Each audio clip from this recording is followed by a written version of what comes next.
Welcome to the four parks of Universal Orlando Resort, featuring the new Universal Epic Universe. With spectacular hotels, we offer a week of vacation excitement. Visit universalorlando.com. The Other Side of Midnight. 77 WABC. Local Spotlight. Good morrow, everyone. This is The Other Side of Midnight on 77 WABC. I'm Frank Morano. It's Friday. TGIF. Thank God it's Friday. And thank God it's Frank. You know what that means. First hour of the program, we're going to do a little Ask Frank Anything. Whatever you have questions about, now is the time to start queuing up.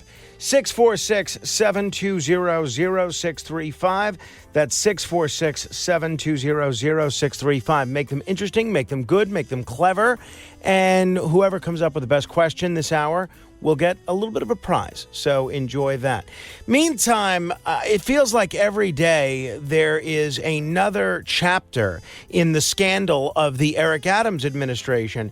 You would take just one of these and it would be enough to define the mayoralty of anybody else. And yet with the mayor, we get this every day. So there are some days where there's just so much scandal involving the Adams administration that we don't even report on it. People are resigning, people getting fired, people being raided, people being arrested. And now the news is that the interim police commissioner, yes, the police commissioner that was just appointed to take over for the last police commissioner who's under criminal investigation and was basically fired, Tim Donlan, we're now hearing that he's on the way out. And apparently, Mayor Adams is set to name a new police commissioner very soon. And the front runner, the two names that are mentioned are Benjamin Tucker, the former first deputy commissioner of the NYPD, and the current sanitation commissioner, Jessica Tisch. And what people are saying, what the media is saying, is that Jessica Tisch has emerged as the front runner to be the next NYPD commissioner. I have to say, I said this at the time that Commissioner Donlan was appointed. I have a lot of respect for Commissioner Tisch. I think she's done a great job with sanitation, and I recognize that you don't necessarily have to be the best cop in the world to be the best police commissioner in the world, and that the thinking in putting someone who's a good administrator like Jessica Tisch in there kind of makes sense from a management perspective. I have to tell you, I hope they put someone with law enforcement experience in there, so whether it's Benjamin Tucker or someone else. I really feel like the men and women of the NYPD will respond better to the directives, to the decisions that are made at the top if that person at the top has at least a little bit of experience in law enforcement or policing. There's just something unique about the NYPD, and I think if you've been a cop, like a Bill Bratton or a Ray Kelly or even a James McNeil, it's going to serve you much better than if you've never been a cop before. Beam me up! To be continued. Running a business comes with a lot of what-ifs. But luckily, there's a simple answer to them. Shopify. It's the commerce platform behind millions of businesses, including Thrive Cosmetics and Momofuku. And it'll help you with everything you need. From website design and marketing to boosting sales and expanding operations, Shopify can get the job done and make your dream a reality. Turn those what-ifs into... Sign up for your $1 per month trial at shopify.com/special offer. The Other Side of Midnight. 77 WABC. Local Spotlight.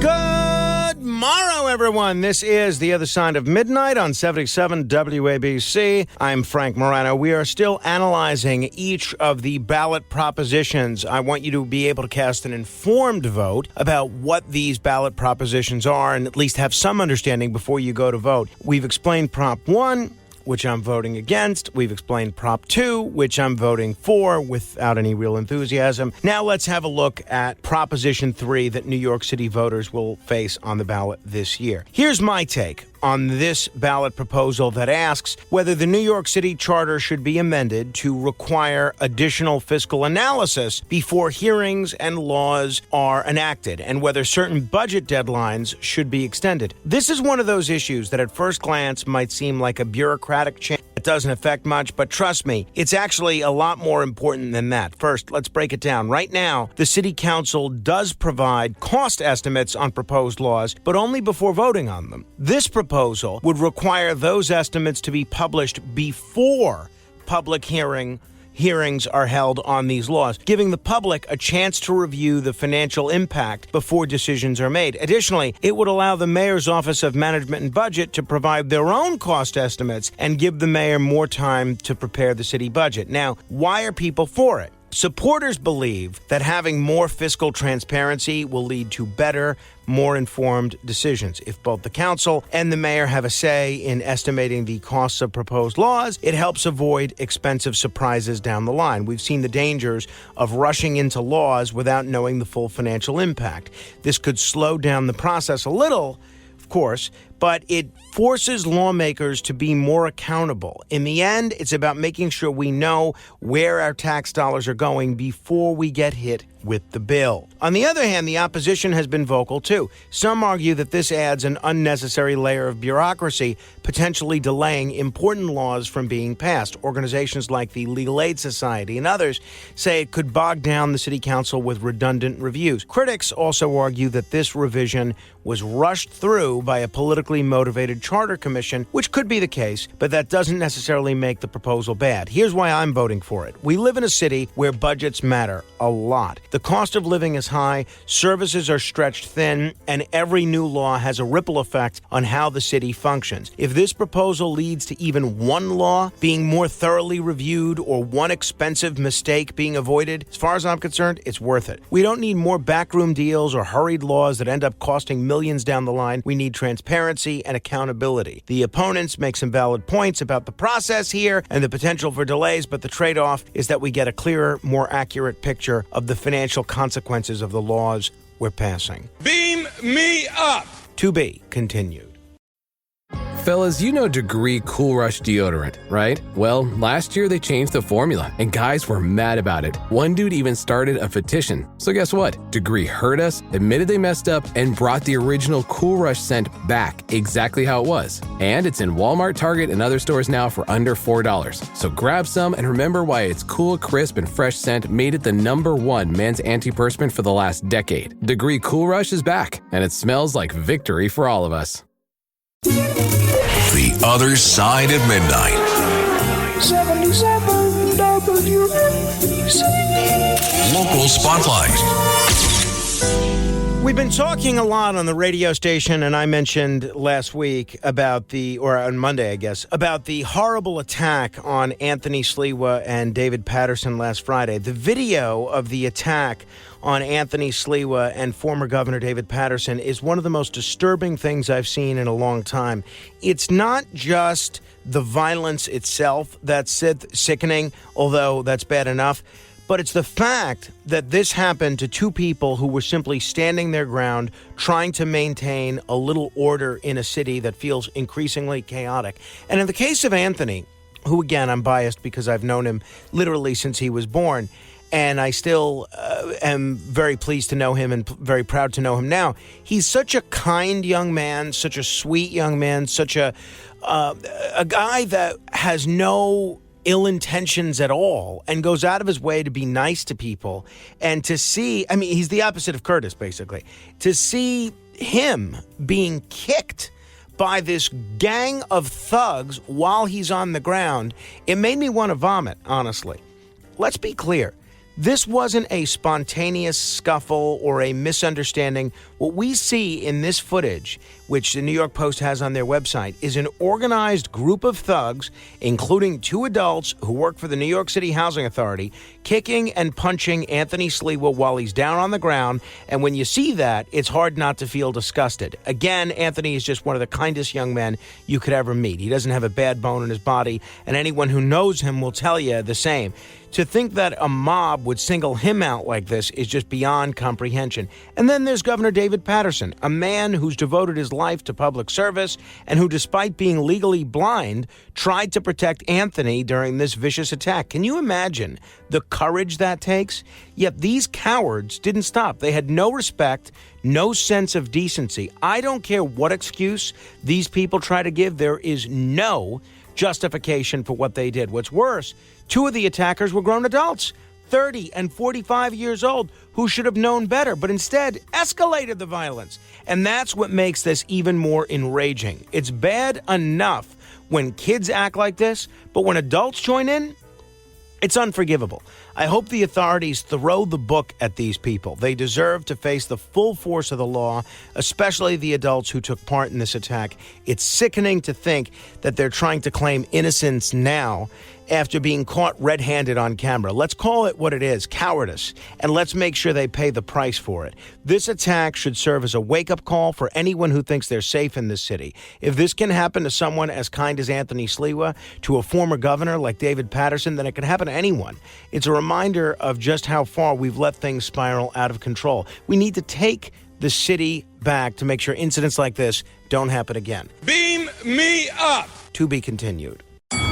Halliday presents, in the red corner, the undisputed, undefeated Weed Whacker Guy.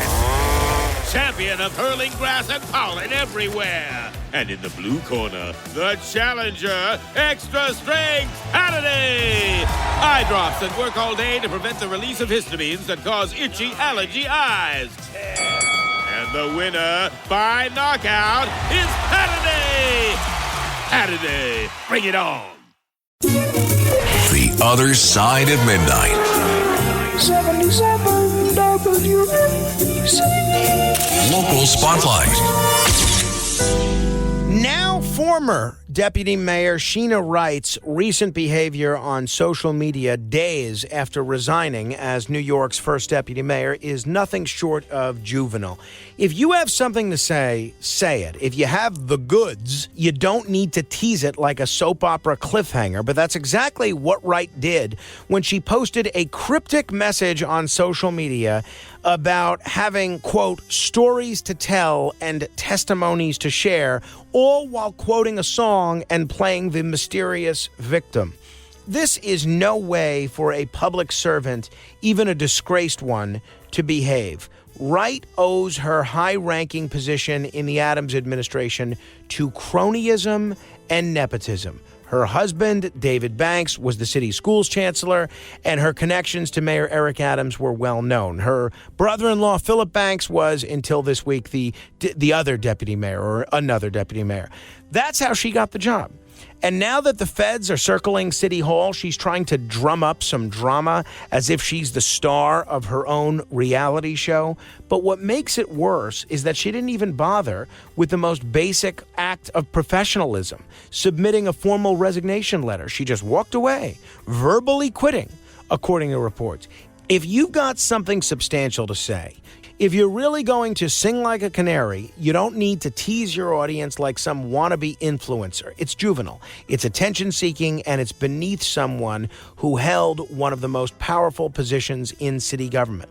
What's even more disappointing is that Wright's social media stunt distracts from the seriousness of the situation. The federal probes into corruption surrounding Mayor Eric Adams, as we have been chronicling here, are quite serious, and they are no joke. People's livelihoods, reputations, and possibly freedom are at stake.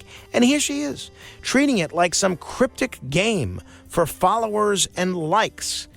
If she really has information that's valuable, she should cooperate with authorities and let the facts speak for themselves. There's no need for theatrics. And let's not forget that her departure, along with Phil Banks, came right after they were raided by federal agents. Yet Adams wants us to believe these resignations are just part of a normal transition in his administration. Really?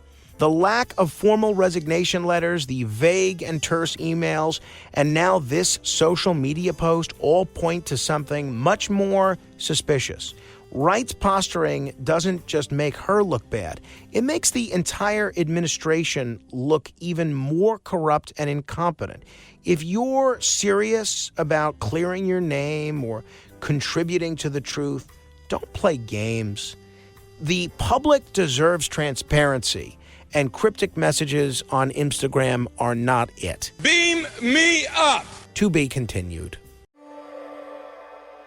This is your before and after story, where your first steps towards a new life-changing career begin. Southeastern College can take you there. We offer in-demand hybrid and online programs with hands-on training, led by in-field career professionals, and career services to put you on the path to a rewarding and fulfilling future. This is where your transformation begins. Southeastern College, your future is bright. Visit sec.edu to get started.